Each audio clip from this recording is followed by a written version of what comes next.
Exploring innovation space. Now, so far we've seen that innovation involves a journey, from an idea through to creating value from that idea. But it's not just a random journey. We need to think before we start out on the journey, how far are we going to go in terms of novelty? And we've seen already that innovation actually can take place along a spectrum. From incremental innovation, do what we do, but better, right the way through to radical innovation, doing something completely different. But in this film, we're going to concentrate on another question, which is, which direction do we move in? Now, like anything, like any journey, it would be useful to have some tools to help us. And the good tool you might use in direction finding is a compass. So let's introduce a sort of innovation compass. And we'll call this the 4 Ps, just as there is on a compass 4 points, so there is in the 4 Ps innovation compass.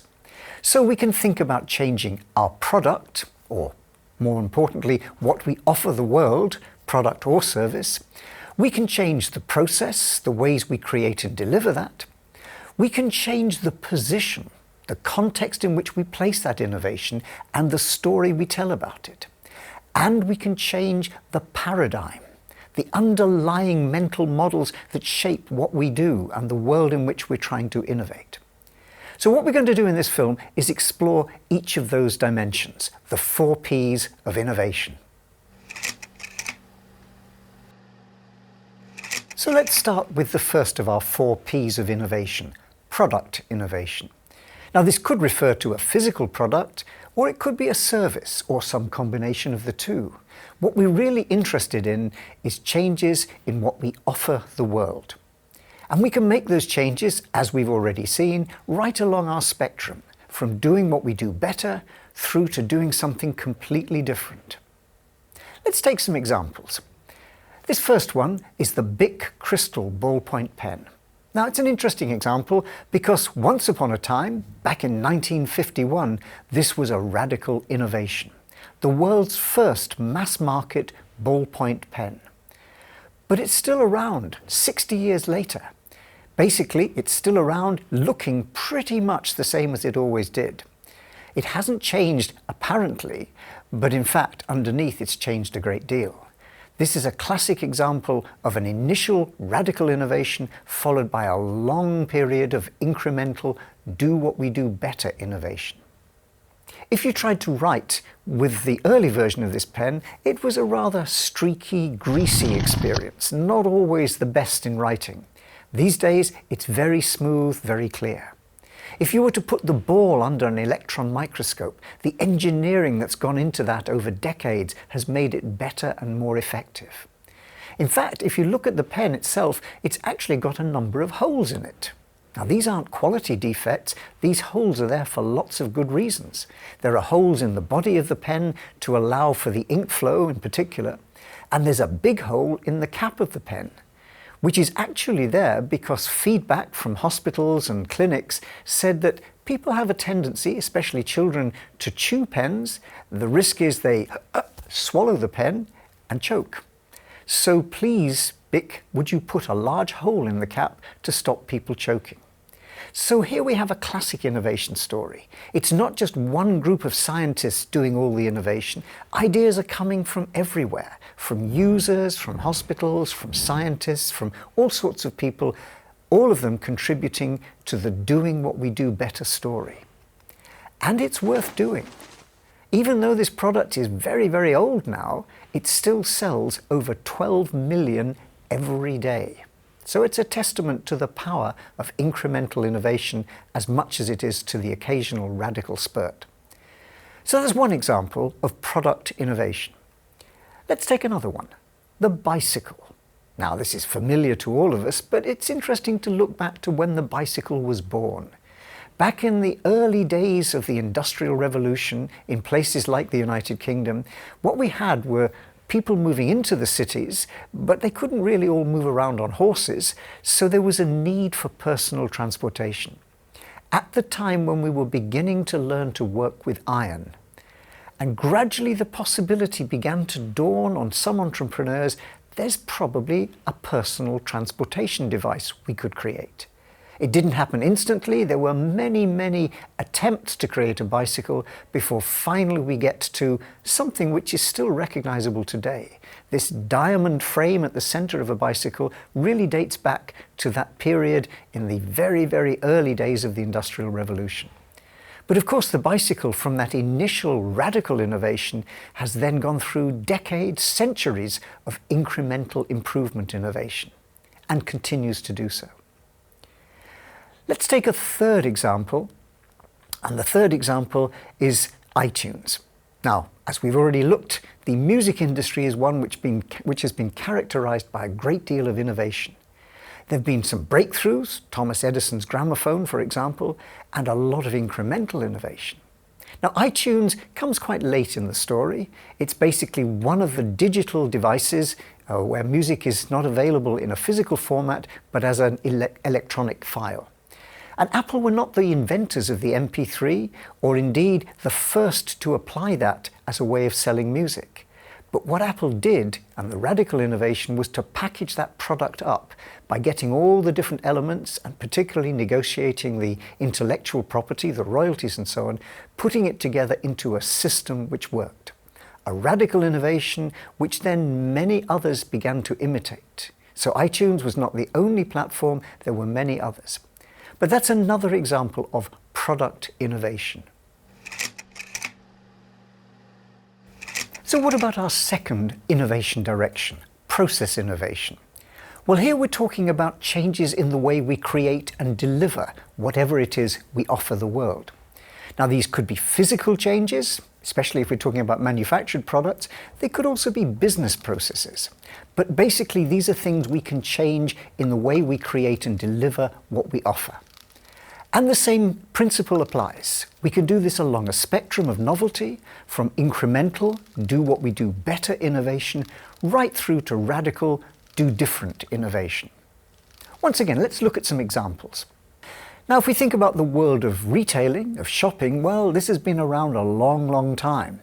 But one of the radical recent innovations was triggered by, amongst others, Jeff Bezos in founding Amazon. First as an online bookseller, these days as an online seller of all sorts of things. Now, like many players, this was not necessarily the very first, but it's become one of the dominant players. But it's a classic example where we begin with a radical innovation, the move from physical shopping to online retailing, and then a lot of incremental improvement after that, doing what we do better. Or take another area where process innovation matters, making cars. Now, Toyota, of course, a very famous brand name in the cars themselves, but Toyota's real claim to fame is as a process innovator.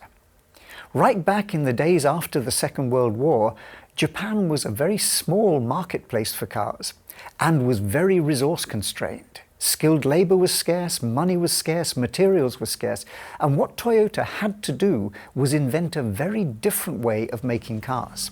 They called this the Toyota production system. It was copied by many other manufacturers, but basically it was an approach which used much less in the way of resource. And that approach, when it was studied in the 1980s, was christened, a rather nice term, lean manufacturing. Lean as in no waste, no fat on the piece of meat. It's essentially lean thinking. Now, the Toyota production system, this idea of lean manufacturing, has become dominant throughout the world in terms of all sorts of processes. And basically, it goes back to some radical thinking in Toyota in the early days, followed by a long and continuing process of continuous improvement. Again, our pattern of innovation, radical and lots of incremental, do what we do better.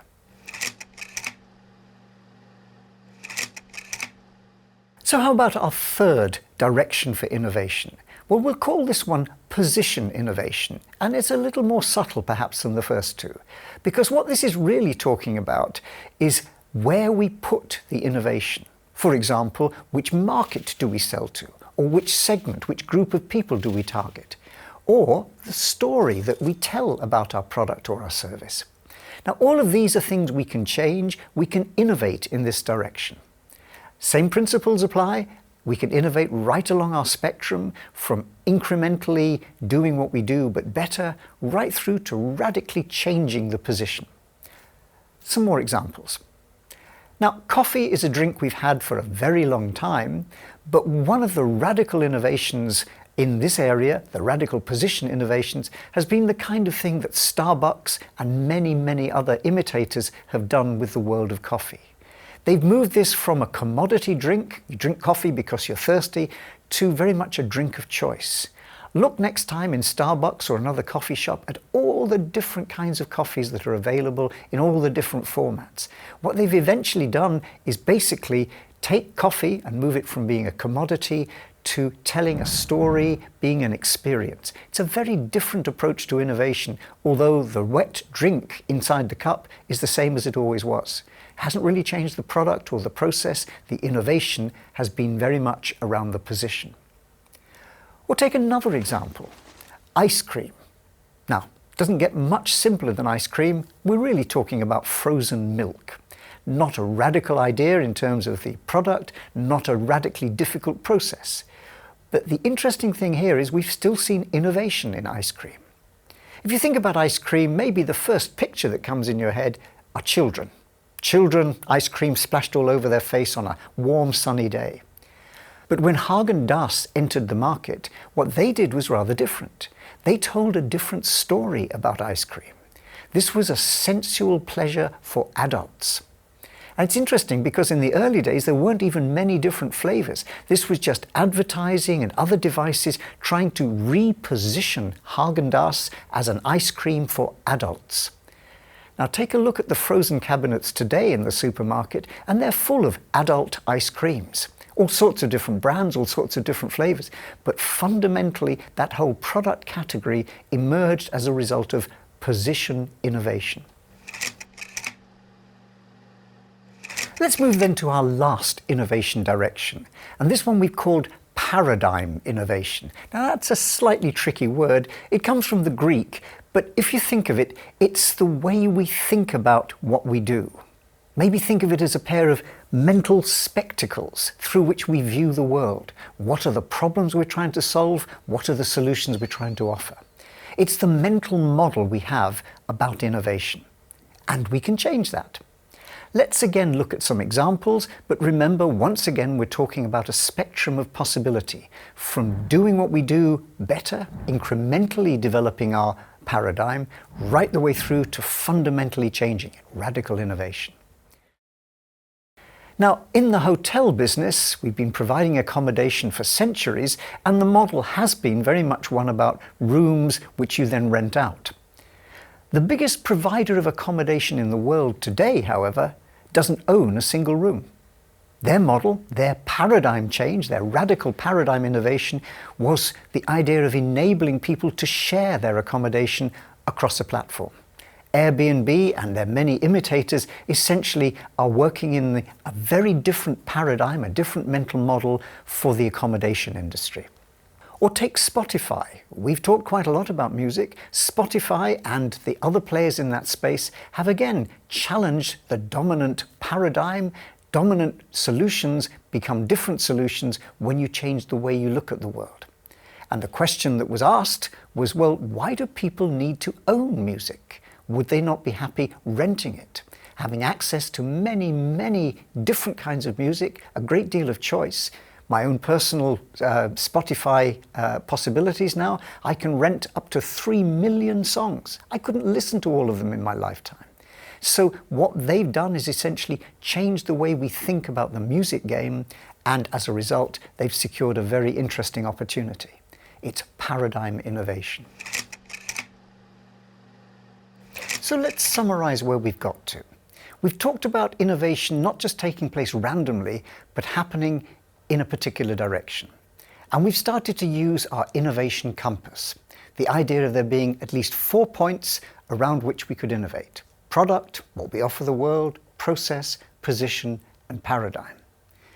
Now, we can innovate in those directions and, importantly, in the spaces in between. And we can also innovate doing what we do better, incremental innovation, as well as radical innovation. Now, over time, we might find that change in one direction drives us to change in other directions. Let's look at a simple example of that. The low-cost airline industry. Now, actually, if you look back at the low-cost airline industry, this began primarily as a position innovation. Basically, there was a very dominant industry serving particularly the business market to mainstream cities. But in the short-haul world, somebody said, I wonder what about those people who don't yet fly but might? So maybe they're students who haven't got much money but want to travel. Or maybe it's grandmother who can't really afford more than the bus fare but would like to go and see her grandchildren. So there's a lot of people, a market, which potentially could exist if only the price was right. So it begins by thinking about a position innovation, a new opportunity. Well, let's introduce low-cost flying. That's a very fast way to go bankrupt. If you simply say, we would like you to fly with our airline and we're going to sell tickets for 1/10 of the price of the mainstream, there's no chance. What you have to quickly do is change your product and your process to make sure you can deliver that position innovation, which is exactly what happened. Southwest Airlines, first of all, which was the grandfather of the low-cost airline industry, and the carriers that we know more recently, Ryanair, EasyJet, Jet2Com, they're all people who have essentially innovated not just in the position, but particularly around product and process. So the product, it's basically a no-frills product. It's a standard package delivered without any of the extras. Basically, you get a seat and it's a safe flight, and that's it. Beyond that, there's been a great deal of process innovation. Changes in the way we book our tickets, changes in the way we move stuff around at the airport, changes in the way the airlines work when they land at airports. One of the key measures in that industry is what's called turnaround time. You want to land your plane, turn it around as quickly as possible, get one lot of people off, bring a new lot on, fill it with fuel, and take it off. The shorter that time, the more productive your airline. And turnaround times have been a classic target for the low-cost industry around process innovation. So position innovation drives product and process innovation and eventually becomes paradigm innovation.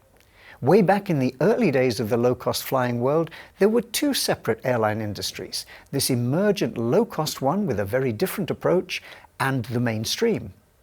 What now has happened, of course, is that the game has changed. It's been disruptive innovation, a theme we will come back to, but basically what's been disrupted is that existing way of doing things has been replaced by a far more efficient, lower cost model. So change in one direction for innovation may well drive change in others. So let's summarize where we've tried to travel in this particular film.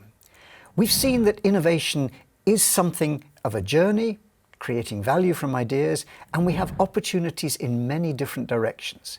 And we've focused particularly using our innovation compass idea in 4 key directions: product, what we offer the world, process, position, and paradigm.